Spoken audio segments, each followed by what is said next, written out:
Hello respected viewers, so this is the Weston Library in Oxford University.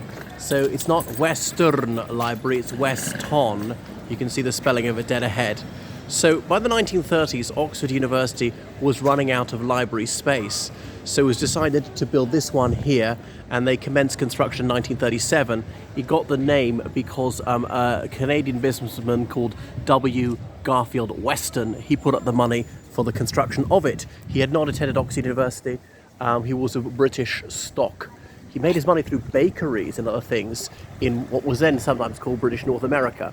So here it is, 1930 style, rather plain. What else can I say? Jan Morris, the historian and one of the first people to have a gender reassignment operation in the UK, formerly James Morris. Jan Morris said it looked like a public swimming pool. But one of the few things to give it a little bit of character are all these coats of arms here. Do you see? Held up by these nude males, and here by dons complete with gowns. These are the coats of arms of various donors, various institutions in the city, colleges by griffins, these mythical beasts, winged, the upper body of an eagle and the lower body of a lion, and there's one of them even showing his male parts. And here by lions sticking their tongues out very cheekily. The elephants holding up the city of Oxford's coat of arms, the Oxford ox, the ox fording the river, although actually it's not that derivation, it's a back formation, really, or a backronym, no, back formation I should say, because really it's from Ossia ford in Celtic languages, and Ossia being water, like Ishka in Irish. Ishka on air, as features in a Brendan Behan story. Look at these nude infants, cherubic, aren't they, holding this one up, and more and more. Okay, so they started building in 1937. Now King George VI was the king at the time, and he was brought here to open it. They carried on building all through the Second World War, when you might have thought they had more pressing priorities. They completed in 1945, and so King George the Sixth came to open it. Remember, he's the father of the late Elizabeth II. He suffered a severe speech impediment. You may have seen him stammering in that biopic, The King's Speech, from 2010, where he's memorably portrayed by Colin Firth, who did an admirable job. Thing is, Firth is a rather fuller figure than the late George VI of unhappy and inglorious memory. But anyway, so he came here for the ceremonial opening. He put his key in the lock and it didn't open. Oh yeah, here it is. Okay, right.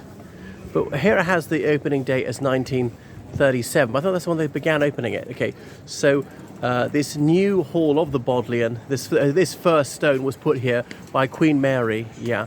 The mother of King George VI, on the 25th day of June in the year of our Lord 1937. Okay, so that's the foundation stone. But the ceremonial opening was here, and the key broke in the lock. He was speechless. And there an image of Thomas Bodley above. So Bodley, he was the donor to build the Bodleian Library, which he gave his name to. The Bodleian Library, you can't see it from here.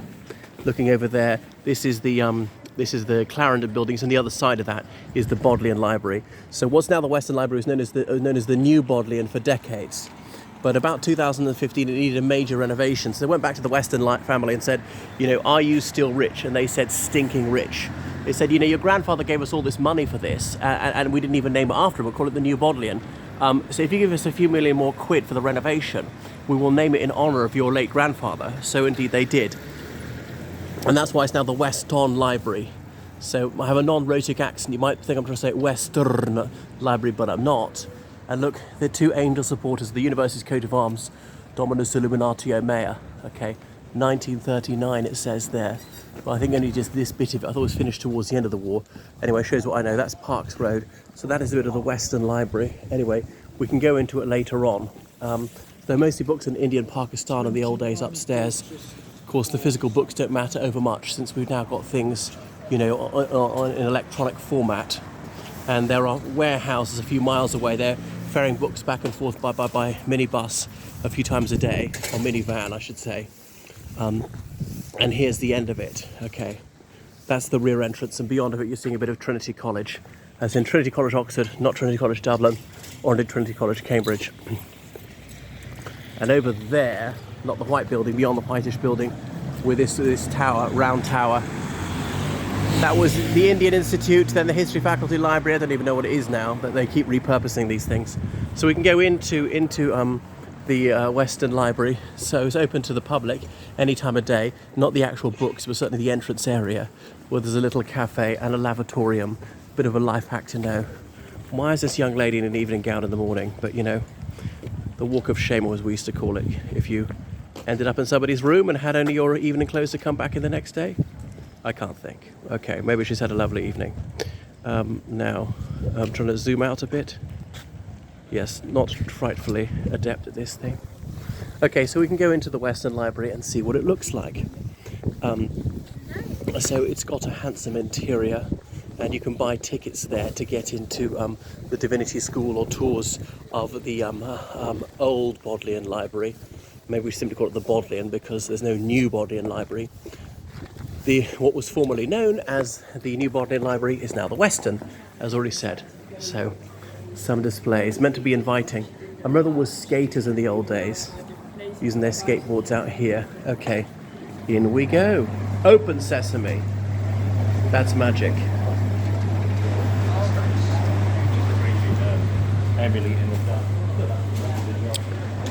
Admissions, if you want to get your bod card renewed, go in there, as in Bodleian half of the library. You go to this desk here if you want to get tickets to the library. And this gate here was transported from Ascot House, a noble family's house in Buckinghamshire, about 10 miles to the west, that burnt down in the 17th century. And here it says, if you're good, come in. If you're not, do not. Well, it's a good policy for any library to have, or any institution. And you can see some of the bookshelves up there. But they're very wasteful of the space. They've got this huge vestibule area. And there's some exhibitions there always free, okay? So, yeah, come here to go on a tour of the Bodleian. And an old printing press. So, Oxford University Press is obviously in the city, on not on Longwall Street, also got to Walton Street, yeah, up towards the Jericho area of the city. And that's obviously one of the world's largest academic publishing houses with printing presses all over the world, including Mumbai. A lot of its books are sold here on this street in a shop called Blackwell's, founded by Benjamin Blackwell in 1881. Okay, so there's the cafe. You can get things to go. And look at that suspended bridge thing. Okay, if you ever wanted to wash your paws, go in there to powder your nose, answer a call of nature. Do I put it ever so delicately? Right, so back out onto Broad Street. And that is just a little bit about the Bodleian Library, or this is the Weston Library, as I keep reminding you. And now I've informed you why it's got the name Weston. Across the road there you see the Sheldonian Theatre, right up high the cupola. So that's open to the public most days. If you want to have a mosey around, just make sure there's no graduation on that day. And then you'll be able to get in for about £6. Right, I hope you enjoyed my video. Thank you so much for watching. Make sure you subscribe to my channel and donate on PayPal, georgecallahan79@gmail.com. Subscribe on Patreon. Toodaloo.